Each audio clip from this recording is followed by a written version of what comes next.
What I'm going to do today is show you a really great technique that is, I'm sure, going to go viral. So get in while you can, because I've had this idea for quite a long time, but unfortunately I haven't had the tools to make it. So I have got to make some of the tools. Now, I've got the molds, but I want a cone of resin to go inside of here that's lit up, and I don't have a cone the right shape. So I'm going to make one. So I need to start first with a piece of acetate like this to be able to make my cone.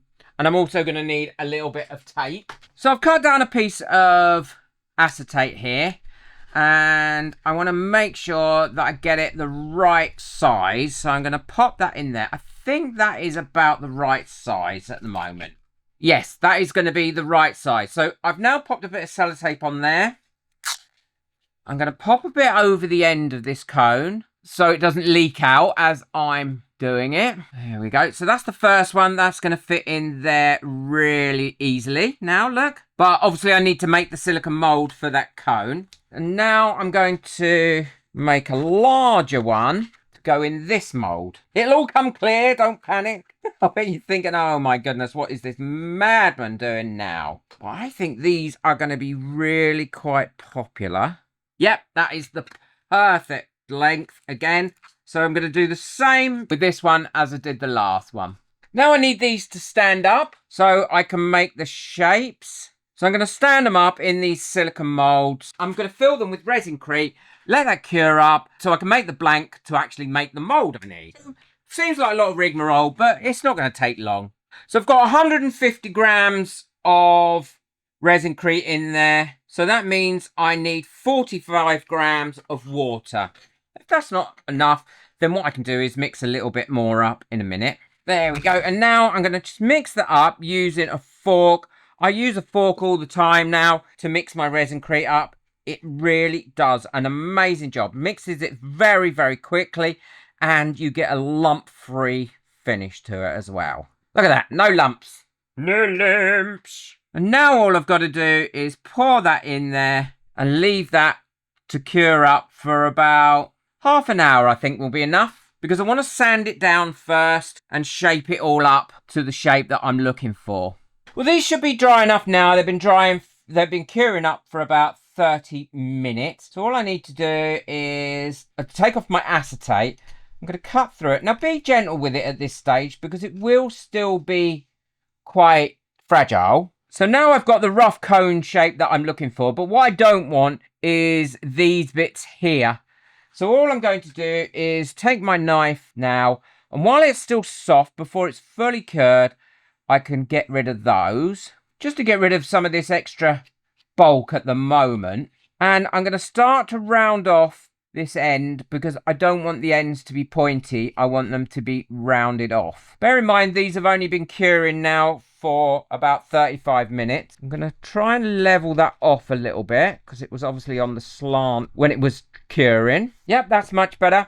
And I'm going to do the same with this. And then what I'm going to do is I'm going to pop them in my curing box for about 2 hours to get them to be cured up a lot more. And then I can give them a final sand to get them nice and smooth. Well, these are dry enough now for me to sand down. What I've got here is a really fine sandpaper because I want to get these as smooth as possible and no marks in there. And what I'm going to do is just go over them and get them as smooth as possible now. And also round off these ends as well. And then I can use them. And then I'll show you how I'm going to quickly make the molds for them. And all this can be done in easily one day, in less than one day, in a couple of hours, really. Now, before I go and cast these in silicone, what I'm going to do is ensure that they're well sealed, because at the moment it's still porous.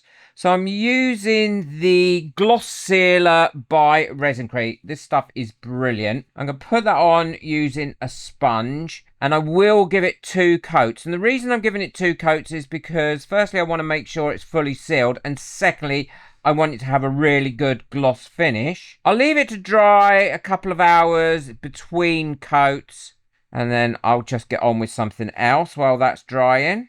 And by putting it on with a sponge, what will happen is I won't get any streaks or brush marks in it. It's not going to really matter because once I do the final technique on the actual resin, once I've cast it in the silicone molds that I'm going to make from this, then you're not going to see if there's any slight imperfections in it anyway. But it just makes it easier to make the mold by sealing it. And don't forget, if you want a gloss molded with a gloss finish, you need to start with a glossy product at the beginning. These are now ready and I've stuck them using double-sided tape onto this piece of acetate to make it much easier for me to get these off once I've finished. Now I'm going to be using the brush on silicone by J Diction. I love this stuff. It is the easiest way, I think, to make these simple molds. You can make detailed molds with it as well, but I find this is the easiest way without a doubt. I'm not going to go through the whole thing on showing you how to use this. I've got a couple of really comprehensive videos that I'll link at the end of this one if you want to check it out. I mean, it really is brilliant stuff and so easy to use. So I'm going to brush on my first coat of this and then leave that to cure. That won't take many minutes to cure, about 5-10 minutes if I blast it with a bit of heat from my hairdryer. And then what I'll do is, as I've shown in my other videos, I'll give it 2 more coats of this silicone and then that mold is made. In about 30 minutes, you've got a workable mold. So these have all cured now. These have only taken me about 25-30 minutes to make. And I can now demold these and get ready to cast them in resin. And I can use these again if I need to. Just going to quickly trim my edges up because I like to have them a little bit neater, but that's not 100% necessary. And I can use this acetate again without any problems. Now, obviously, when I cast these, I can't just stand them up like that because they're going to fall over. So what I'm going to do is balance them in these jugs like that and then cast them from there. I've got these set up and I want to put some lights in these. And I'm using these battery operated lights. Always test them before you put them in your resin, because if not, you might become sorely disappointed if you find that they don't work. Go on, ask me how I know. And all I'm doing is wrapping them around my finger. That gives them quite an even spacing. Don't wrap them around too tight, because if not, you won't be able to get them off. Again, ask me how I know. And gently pull them off. Quickly test them again. Yep, they're still working. I push one towards outwards like that because that's the one that's going to go in the tip of the cone. And then I just push them in and spread them out using a stick if I need to. Now, I haven't tried this before because this is all coming out of my imagination. And so I'm hoping these lights are going to show up at the end. If they're not, then it's not a major problem. So I'm going to be using the J Diction Crystal Clear. It's brilliant resin. It resists yellowing and gives you a great effect as well. So 1-to-1 resin and so easy to use. So I've got my resin mixed up now and I'm just going to pour this in. There we go. And I can leave that to cure. I'll leave it for 5 minutes and then I'll go over it with a long neck lighter and burst any bubbles that have come up again. And then I can show you how I'm going to decorate that and finish off these spheres. So while they're curing, I'm going to make some bases. Now, I haven't got any way, really, of cutting out small, round bases. So what I'm going to be using is these small coasters. This is a bit faffing again, but to be honest, I don't mind. So what I'm going to do is glue these together using some wood glue. Lining them up. I want them 4 deep, and you'll see why once they're cured. And just pushing it around, making sure I cover all the edges. And then going on, lining them up, and then the final one. And then once I've got them done like that, and I'm happy that they're all in line as good as they're going to be, which I think they are, I'm going to put a weight on. And I'm going to use my resin weights that I made because they're just used with resin that I don't use or I didn't like because it went yellow. Look how yellow that is. And I'll carry on, do the same thing with this one. Well, these are all cured now and I can demold them. There we go, look at that. Woohoo! I can't wait to show you what I've got planned for them. Let's just check the lights still work. They do.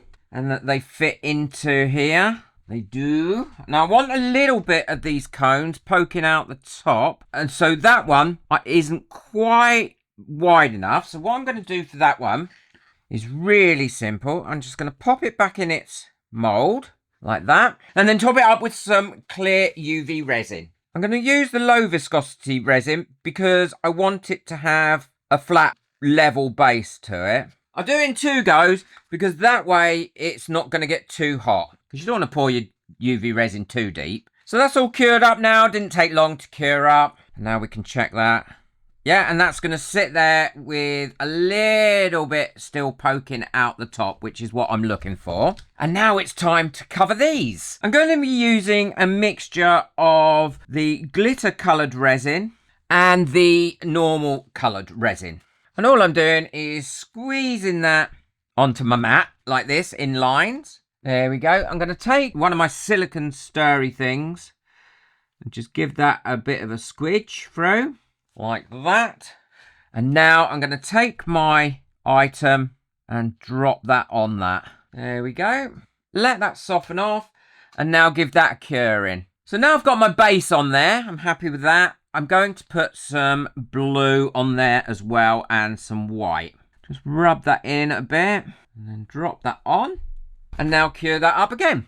So that's all covered now, and it's going to give it a bit of colour when I place it in and when it's lit up, as you can see. I'm going to quickly do the other one in the same way, and then I'll show you what I've got planned for the rest of it. So they fit in there now, just as I want them. What I need to do is mix my resin up. So I'm going to be using the T-Expert Deep Pour Resin for this. It pours up to 5 inches deep, and it's going to be perfect for these. It will take about 48 hours to cure, but that's not a problem, and it will also release all the bubbles. So I'm going to get on, mix that up. So what I'm going to do now is I've got my resin mixed up. I'm going to put a little bit of glitter in it, and I do mean a tiny bit. And this, even though this is a deep pour resin, I'm using the ultra fine glitter, so that will stay really well suspended in this. There we go. And so unlike me just to put that a little amount in. But I want to make sure it's very well spread through this glitter into this resin before I pour it. So that should be spread enough now. And now it's time to pour my resin into my molds. Now I don't mind if a bit overflows on this. It's absolutely fine. But what I mustn't allow it to do is get inside this mechanism. Because if it does, then you can't turn it on. I want to make sure that this is completely full, or as full as possible. Need to level that up a little bit. There we are. What I'm going to do is just go around that, scrape off all the resin. Okay, and I'm now going to leave that to cure up. I'll do this one, do the smaller one in exactly the same way. I'll leave these to cure up for about 48 hours, and then I'll come back to them and show you what they look like and how I'm going to finish the bases off. Well, these have all cured now, which is brilliant, and they are still working, which again makes a big difference. When you're taking these out, make sure that you're careful as well, because you will have, like, I've got a bit of gap there, but that's absolutely fine. So you'll have it, sometimes it's difficult to get your mould out like that. So all I use is a bit of stick like that to pull my mould away from that edge. So let's have a look. Oh, that's come out great. And that, look at that glitter. There's no settlement in it, and it is all stayed suspended throughout, which makes such a big difference. So let's turn that on. I like that. It has moved to the side a little bit, but I can live with that. No problem. So let's check this one. Again, the glitter has stayed suspended in there really well. Let's make sure it still works. Oh yeah, that's coming through lovely. I'm really pleased with that. So now what I need to do is find the center of these. Put these to one side, because if not, they keep rolling all over me. Find the center of these, and then I want to drill a hole through them, which is about the same diameter as these base bits, so they slot into it. So I've cut the holes in these now. It was really easy to do.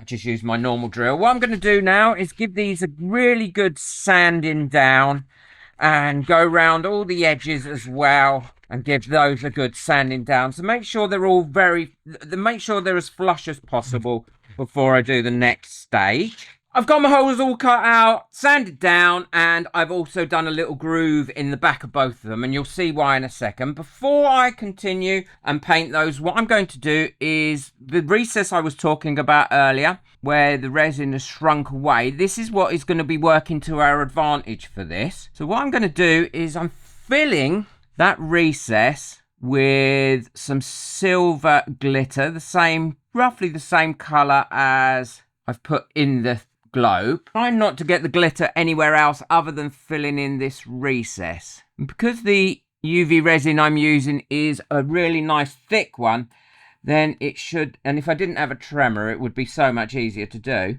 Oh, now I've mentioned it, look, it's getting so much worse. So I'll leave that for a few seconds to settle out while I do the other one, and then I'll show you what the next steps are. I've chosen a coaster to put on the base of this to give it a two-tiered effect, and also to close up the bottom hole.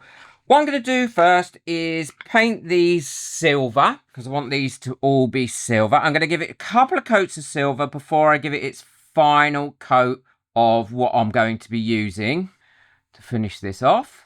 And I'm also going to paint these as well silver. So now these are dry, I'm chroming them, and all I'm using to chrome them with is one of the chrome markers. These chrome really, really well, and having the undercoat of the silver seals the wood so you still get that lovely chrome finish, and also covers it much, much better. You don't have to do it like this. You could do it with wood stain or however you wish to do it if you were going to have a go at this.